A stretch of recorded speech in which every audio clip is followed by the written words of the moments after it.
friends, welcome back to my channel. I, believe it or not, haven't done a favorites video in a while, and I've recently noticed that there are some new things that I have really been gravitating towards that I wanted to go ahead and share with you. So first thing I have is a foundation. I was recently at my local Walmart and I noticed that they were clearancing out the CoverGirl Ready Set Gorgeous. They had these for $3.50, and normally when makeup is clearanced out at my Walmart, it is for shades that are really dark, and I don't just mean foundation, but like lip products, eyeshadows, like it's always really dark tone things, but they happen to have 105, which is classic ivory, and I figured this would be my shade because normally I only really wear the lightest shade in a particular line, so I thought I'd go ahead and grab it, and I really enjoy this stuff.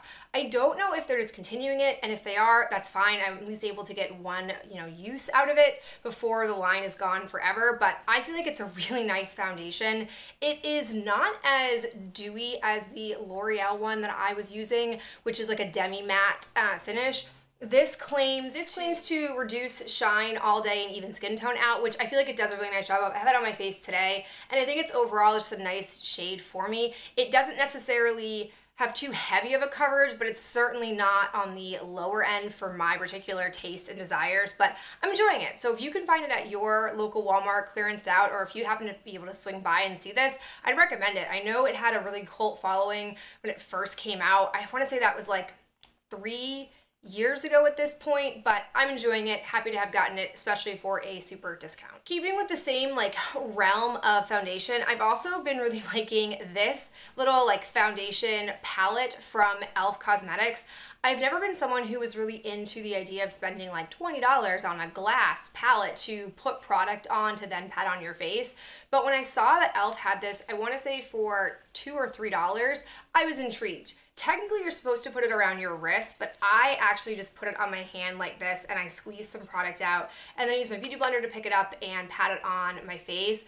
I really enjoy this more so than putting it on my hand because I feel like I'm not losing as much product, and I also feel like it's a lot easier and cleaner to not have my hand have any kind of product on it. So for a couple of bucks, I'd recommend this. I think it's a really handy tool. I think it's a very fair price for what I use it for, and it really has been a helpful addition to my makeup toolkit. So I'm excited to have this and definitely recommend grabbing it. I also have a loose face powder. This is the Coty Airspun.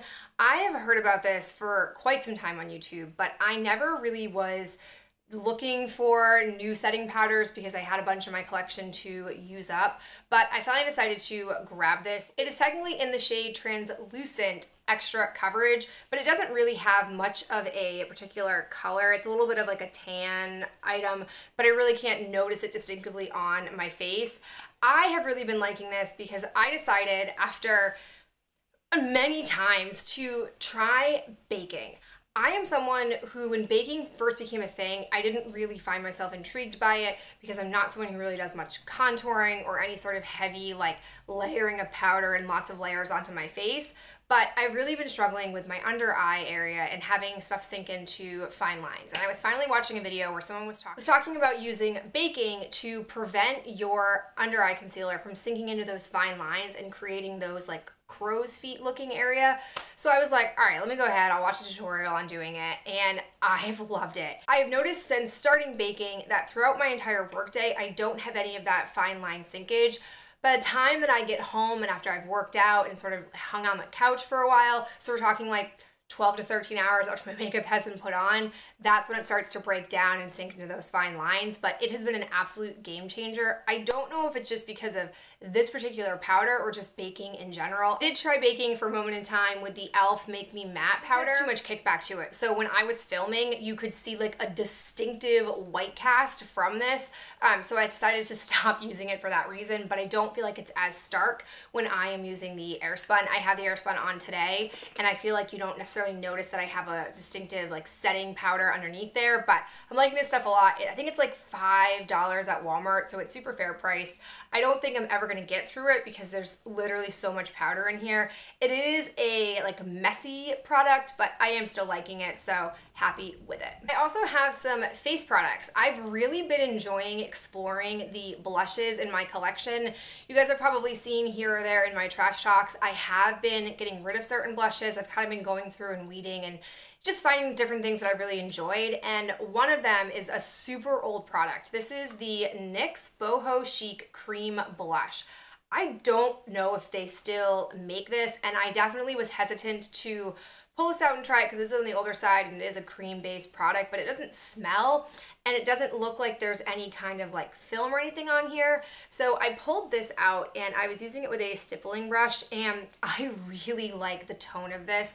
It does not move or transfer my foundation. It just is a nice like pop of pink on my cheeks. It lasts all day. I'm sure you could also put this on your lips, but I haven't because I'm trying to use it for other lip products. So if they still have a cream blush and it's in Boho Chic, I would definitely try it out. This I got in like an Ipsy bag 100 years ago when I was subscribed to Ipsy, and I didn't quite yet know what to do with blushes, but I'm a big fan of this color. The other blush that I've really been enjoying is the California blush from Benefit. I got the little mini size of this, and when I first bought this, it was right when I was doing my Pan That Palette challenge and I was doing the blush palette, and so I didn't get around to using it. And then when I finally pulled it out to try it, I was a little hesitant that I thought there was going to be some sort of like glitter all up in here, but it's actually a really nice peachy sort of poppy color. I'm just a big fan of this. I have it on my cheeks today, and I've been wearing it whenever I've been doing any kind of like golden eye look because there is some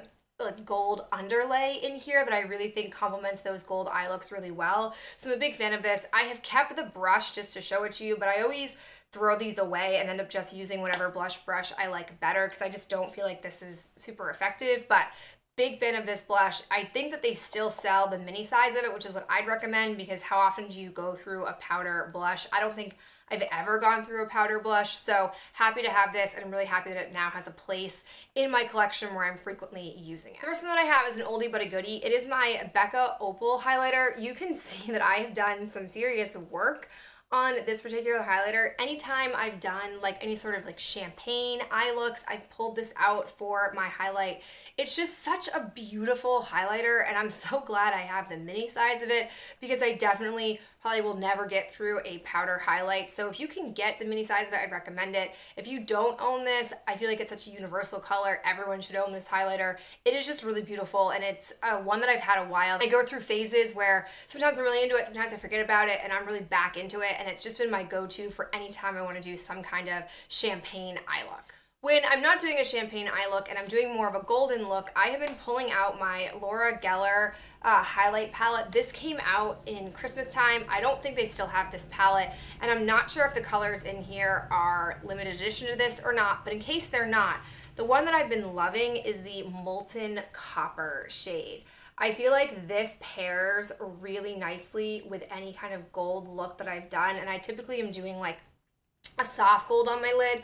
I have it on my cheekbones today. I just think it's really, really pretty. It lasts a long time, and it's not like a chunky shimmer. I'm not into like chunks of glitter or sheen on my face, but I just think it's a really nice glowy color. So I've been a really big fan of this particular shade in the palette.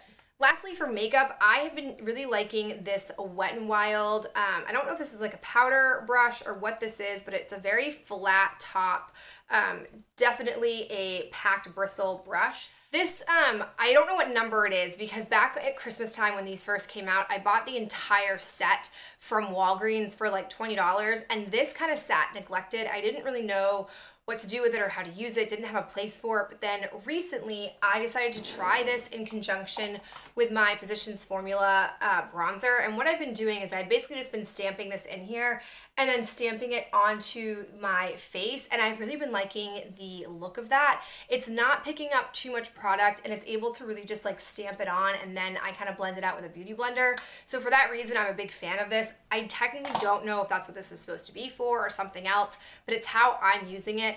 I have found that the bristles do stain. I can't seem to get that coloring out even after I wash it, but I don't really care per se because the brush itself is still doing a nice job. I've washed it, not had any shedding problems. It's holding up really nicely.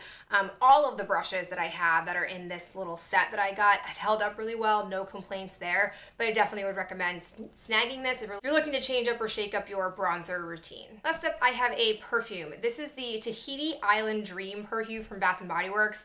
I got this last year because I'm pretty sure they were retiring this scent last year at the semi-annual sale, but then like I've seen this come back onto shelves, so I'm not sure if they really did discontinue it. So I decided to grab the perfume, and I gotta tell you guys, this is such a nice smelling perfume. It has sweet floral notes in it. I had gotten it 75% off, and so it was a really good deal because ordinarily their perfumes can be quite pricey. I don't know if you can still get this, but I at least wanted to mention it because semi-annual sale is coming up. And so even if you necessarily can't find this scent, if there's a scent in their body care that you like, I would then recommend snagging a perfume bottle of it because the perfumes are just much better quality in my findings for staying on your body, having a strong impact compared to their body sprays. So I definitely spring the, I think I paid $6 for this because it was 75% off. So if you can come across perfume bottles in the sense that you like, I would grab them because they really are excellent. I don't know how I'm ever gonna get through this because I have so much in here and you only need a couple of spritzes, but it's a great scent. If you can find this one, I definitely recommend it, but just their perfumes in general, I think are really high quality. All right, guys, that is it for me and this round of favorites. If you have any favorites, let me know down below in the comments, and I'll talk to you in the next video real soon. Bye.